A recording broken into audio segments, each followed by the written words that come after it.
If you look at any sport, there wouldn't be a sport if you didn't have coaches. It's important to invest into coaching so that we can ensure that any player at any level can have a quality experience. So this year, the Roadshow started in April. This has been going for a number of weeks. What a Roadshow does for people is it helps them engage on a local level, but also more importantly on a national level too.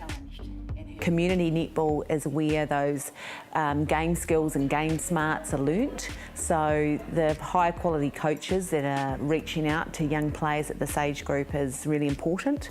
And anything that we can share and have trickle down to the coaches is something that we had when we were learning to be coaches as well.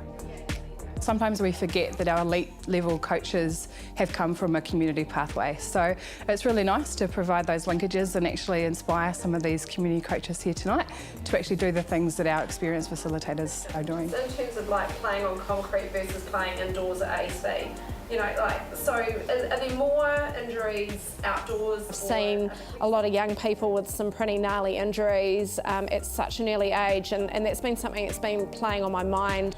To be able to hear Sharon talk about you know, how our numbers have gone down in terms of injuries and the Netball Smart program in particular, how many people are taking that on board and using it and how that's decreasing the number of injuries, that was pretty inspiring.